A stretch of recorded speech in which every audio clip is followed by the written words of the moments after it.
Hello guys, welcome back to my channel. तो कैसे हैं आप लोग? आई होप आप लोग बहुत अच्छे होंगे। तो मैं फिर आज आप लोग के लिए बहुत ही खास वीडियो लेकर आ गई हूँ। तो चलिए आज की वीडियो शुरू करते हैं, और थोड़ा सा ही पसंद आता है तो प्लीज़ अपना सपोर्ट जरूर बनाइएगा। तो आज का जो सबसे पहला हमारा टिप्स है ना, ये ब्लाउज से है। देखो अक्सर क्या होता है ना कि हम नए ब्लाउज खरीद के लाते हैं, और दिक्कत क्या होती है कि ये थोड़ा से ढीले होते हैं, और हमें समझ में नहीं आता है कि हम करें क्या, क्योंकि हमें किसी पार्टी में या किसी शादी में पहनना होता है। और उस टाइम पे हम ऐसा भी नहीं है कि इसे फिटिंग ले जाके करवा सके। तो हम घर पे ऐसा क्या करें कि हमें उस टाइम के लिए कोई दिक्कत नहीं हो। तो देखो बहुत ही आसान सा उपाय है। जहाँ भी आप हुक लगाते हो ना, वहाँ पे आप एक काम कर सकते हो। इस तरीके से आप पिन ले लो, और इस पिन को अंदर से आपको डालना है, और हल्का सा बाहर भाग आपको निकालना है। इससे ज़्यादा निकलेगा ना तो दिखाई देगा, तो फिर वो अच्छा नहीं लगता। तो देखो अभी थोड़ा सा ज़्यादा निकल गया है, तो मैं थोड़ा सा इसको और भी कम कर रही हूँ। हल्का सा आपको बाहर की तरफ निकालना है, और फिर इस तरीके से लगा देना है। तो इधर अब थोड़ा सा ही दिख रहा है। अब हम जितने भी हुक है ना, उनको इस तरीके से लगाते जाएंगे। जहाँ जहाँ उनका था लगाने का, वहाँ हमने लगा दिया। और जो लास्ट वाला था ना, उसको हमने पिन का जो हमने लगाया ना, उसी में हमने फंसा दिया, हमने हुक में नहीं लगाया।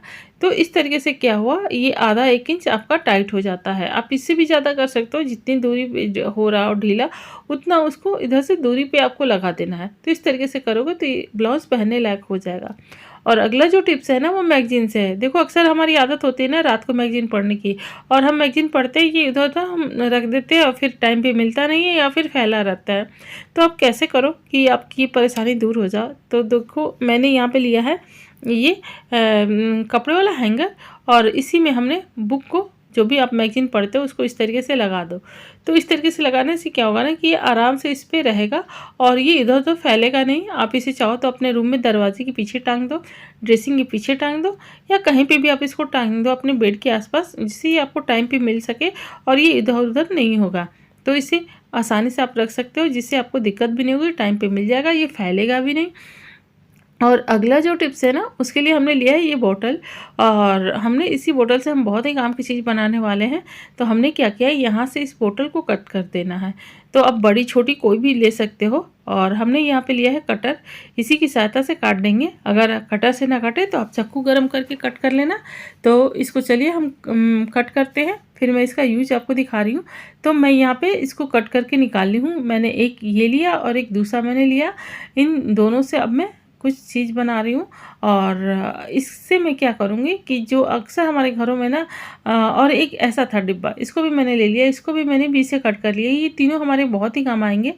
तो चार्जर जो होता है ना, अक्सर हम सफ़र में जाते हैं ना, तो ये फैल जाते हैं, और इन्हें टूटने का भी डर होता है, क्योंकि ये फैल जाते हैं और जगह भी, स्पेस भी ज़्यादा ले लेते हैं अगर फैलते हैं तो इनको आप इस तरीके से फोल्ड करके ना, जो ये ये है कैप, इसी में आप इस तरीके से, मतलब ये जो है उसका ऊपर वाला पार्ट, बोतल का जो पार्ट है, इसी में हम इस तरीके से इसको डाल देंगे। तो ये सेट हो गया। अब ये इधर उधर नहीं हिलेगा, आराम से आप इसको रख सकते हो। और दूसरे को भी हम इसी तरीके से फोल्ड करके इसी तरीके से रख देंगे। तो ये सेट हो जाता है, ये कहीं भी फैलता नहीं है, आपको टाइम पे ये मिल जाएगा, और आपको परेशानी नहीं होगी। आप बैग में भी आप इसको रख लो, ये अच्छे से रहेगा। ये घर में रख रहे हो तो वहाँ भी अच्छे से रहेगा। खासतौर से ये सफ़र के लिए, डेली यूज़ के लिए तो नहीं। और इसको जो बड़े वाले आपके कंप्यूटर के हो गए या फिर लैपटॉप के हो गए, उनके तारों को भी ना आप इस तरीके से फोल्ड करके, लेकिन ये चूँकि बड़ा है तो इसके लिए आपको बड़ा चाहिए। तो जो हमने डिब्बा कट किया है ना बीच से, उसी में हम इसको लगा देंगे। और लगाने के बाद चाहो तो आप उसके ऊपर एक रबड़ भी लगा सकते हो। आप ये जो कोई भी ऐसा डिब्बा लेना जो मजबूत हो, थोड़ा सा ढीला कम हो, और इसमें भी रखने के बाद आप ऊपर से एक रबड़ लगा दो, तो ये पैक हो जाएगा। और देखो सारे ये व्यवस्थित हो गए, जो बिल्कुल फैला हुआ था ये सारे एक जगह आ गए। और अगला जो टिप्स है ना, उसके लिए मैंने लिया है यहाँ पे 1 चम्मच आटा। ये गेहूं का आटा मैंने लिया है, और मैं यहाँ पे ले रही हूँ हल्दी। ये हल्दी को हम इसमें अच्छे से मिक्स कर देंगे। अब इसका यूज मैं आपको दिखा रही हूँ, मैं इसका यूज क्या करने वाली हूँ। तो अच्छे से मिक्स करने के बाद अक्सर क्या होता है ना कि हमारी जो मिक्सी में ना, हम कोई मीठी चीनी पीसते हैं, मीठी सी चीज़ पीसते हैं, जैसे कि शेक बना लिया या चीनी पीस लिया, तो यहाँ पे ना चींटियाँ लगने लगती है मिक्सी में भी। तो ये हमें बहुत दिक्कत होती है। तो आप इस टाइम पे क्या कर सकते हो, अपने मिक्सी जार के आसपास इस तरीके से इसको, ये जो हमने मिश्रण बनाया है, इसको आप डाल दो। इससे क्या होगा कि चींटियाँ इसके पास नहीं आएंगी, और आराम से ये सुरक्षित रहेगा, नहीं तो चींटियाँ इसके अंदर चली जाती है, फिर हमें मिक्सी चलाने में भी सोचना पड़ता है क्योंकि इसके अंदर तक ये चली जाती है और फिर इनका ये हमेशा का हो जाता है। अगर ये एक बार आना शुरू हुई तो ये फिर हमेशा आने लगेंगी। तो इस तरीके से आप कर दोगे तो ये फिर कभी नहीं आएंगी यहाँ पे। और अगला जो टिप्स है ना, उसके लिए हमने मिक्सी जार लिया है और इसमें हमने लहसुन की कुछ कलियाँ इसमें डाल दी है और इससे हम बनाने वाले ऐसी चीज़, चलिए मैं आपको दिखा रही हूँ। और एक प्याज हमने लिया है, यहाँ पे हम प्याज के छिलकों का यूज़ नहीं करेंगे, हमें प्याज को ही डालना है। तो ऊपर का कवर हटा करके मैंने इस तरीके से रफली मैंने कवर हटाया और फिर इसको पीस करके टुकड़े करके मैंने इसमें डाल दिया। इसके बाद ये डालने के बाद हम बहुत इसको पावरफुल बनाने के लिए इसमें थोड़ा सा हमने आधा कप के करीब पानी डाला और इसको में मैंने डाला ये फिटकरी। ये हमें थोड़ा सा इसमें इतना डाल देना है और इसको पीस लेना है। तो जो हम चीज़ बना रहे हैं ना, ये चूहों को घर से भगाने के लिए है।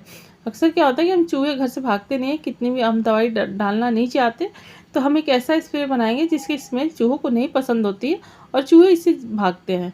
तो देखो, इसको हमने इस तरीके से एक बर्तन में छान लिया और इसको अच्छे से इस तरीके से निचोड़ लेना है आपको। और ये हमारा उन जगहों पे से हमें डालना होगा जहाँ पे चूहे आते हों। तो जिन जिन जगहों पे आते हो, अगर आप दवाई नहीं डालना चाहते तो इसको डालो आप। तो मैंने इसे स्प्रे बोतल में डाल लिया और फिर उन जगहों पे जहाँ जहाँ कोने कोने में जहाँ से बाहर से आते हैं ये, और किचन में रख के गैस के पीछे इन जगहों पे भी हमने इसको डाल दिया, जिससे कि इन जगहों पे अगर चूहे आए तो बिल्कुल वो यहाँ से भाग के चले जाए। तो जहाँ जहाँ चूहे आते हैं आप उन जगहों पे इसको डाल सकते हो। तो गाइज, आज की वीडियो आपको कैसी लगी? अगर थोड़ी सी भी अच्छी लगी हो तो प्लीज़ अपना सपोर्ट जरूर बनाइएगा, लाइक सब्सक्राइब शेयर करना मत भूलिएगा। और आपने हमारी वीडियो वॉच की उसके लिए दिल से धन्यवाद। Thank you.